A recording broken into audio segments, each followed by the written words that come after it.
Dan selama ini gua riding ataupun city ride kayak gini, selama ini gua city ride sendiri dan juga riding biasa sendiri, ataupun bisa disebut juga dengan daily ride.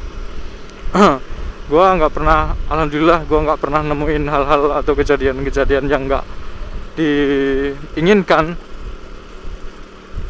Alhamdulillah banget gitu. Selama gua ngevlog gak ada kejadian yang nggak gua inginkan terjadi. Itu sudah alhamdulillah banget. Kalau dikatakan crash adalah konten, crash adalah view, justru bagi gua crash adalah musibah. Bener-bener musibah itu, bro. Kenapa dikatakan musibah? Karena ya emang banyak yang dirugikan, bukan hanya cuma fisik lo, motor lo, ataupun bahkan juga properti orang yang rusak, fisik orang yang luka, orang-orang lain yang terkena efek atau impactnya dari crash tersebut. Terus jalanan juga macet, ada yang telat pulang kerja, ada yang telat berangkat kerja. Itu kan impact negatif dari sebuah kejadian yang tidak kita inginkan gitu. Mungkin kalau mogok sering gua karena ya emang cuma mau punya motor butut kayak gini, mogok sering lah. Tapi karena cuma gua udah sedikit-sedikit ngerti tentang motor, jadi ya nggak perlu diambil pusing ya. Kalau masalah mogok mah gampang. Cuman kalau yang masalah crash itu alhamdulillah gua nggak pernah. Dan selama ngevlog lo ya, kalau dulu gua pernah, dan ini juga bakal jadi sedikit cerita. Pertama kali gua crash itu waktu gua masih sekolah kelas 3 SMK. Jadi kronologinya gua ditabrak dari samping. Nah, yang menyebabkan sebenarnya lukanya nggak begitu parah, cuma emang karena trauma. Jadi waktu itu ada pertigaan dimana jalan utama itu milik gua. Jadi gua lurus gini, persis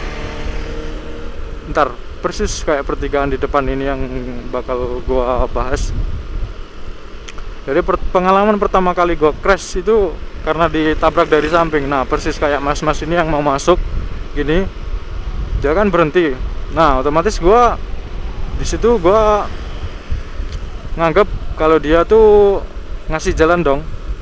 Maksudnya emang gua di jalan utama gitu, dan hak gua juga di situ. Akhirnya gua maju terus.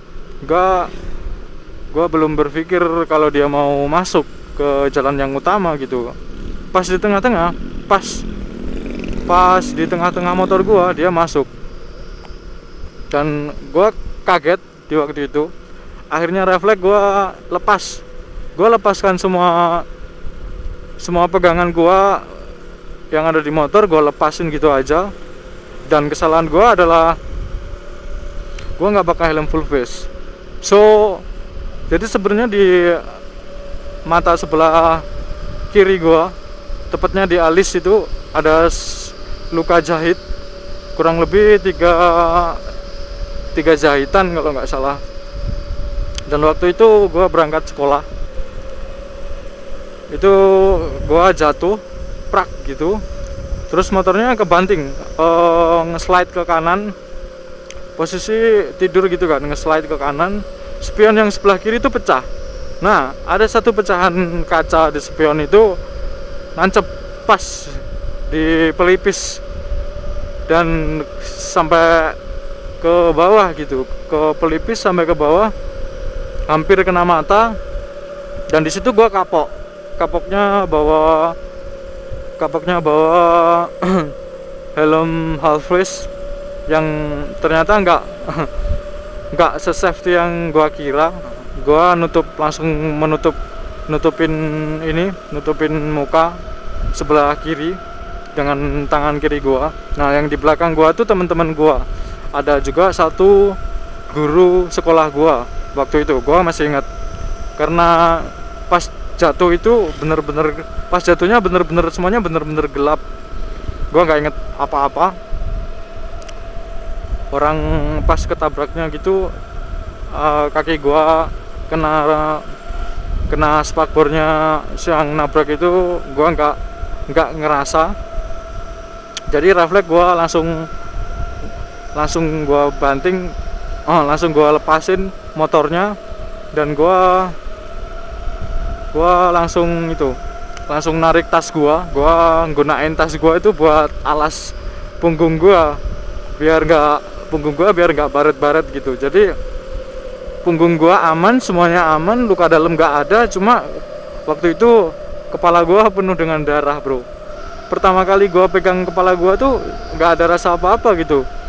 Tiba-tiba darahnya udah penuh di tangan, dan gua shock di situ. Gua fokus ke luka gua yang bener-bener yang gua rasain di tubuh gua tuh, lukanya bagian mana itu yang gua rasain.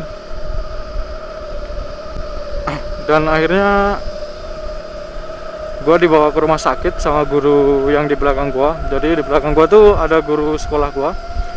Dibawa ke rumah sakit dan dijahit. Mungkin kalau kalian ngira gua nggak pernah crash, ya gua crash cuma pas itu sebelum ngevlog. Dan itu jadi pengalaman pertama gua, dan semoga aja jadi pengalaman terakhir gua crash di waktu itu juga. Dan semoga kedepannya gue selama riding, selama ngevlog nggak bakal terjadi apa-apa. Gue selalu berdoa seperti itu. Mungkin sekian dulu cerita gue, pengalaman crash gue kayak gimana. Kalian juga bisa sharing pengalaman crash kalian kayak gimana. Dan gue berdoa sih kalian nggak pernah ngalamin kejadian itu ya, karena kalau ngalamin kejadiannya seperti itu tuh mental kalian tuh bener-bener diuji antara milih trauma dan terpuruk, nggak mau lagi naik motor, atau justru bahkan kalian penasaran gimana sih caranya biar gue bisa bangkit lagi dari perasaan-perasaan nggak enak pas gue naik motor gitu. Kalian ceritain di kolom komentar, bisa kalian DM gue di Instagram juga bisa. Sekian vlog gue kali ini, sore ini udah mulai maghrib, dan gue bakal istirahat dulu. Sekian dulu vlog gue kali ini. Kalau ada yang baik kalian bisa terima, silakan. Kalau ada yang buruk biar di gua aja. Thanks for watching my videos and see you in the next vlogs.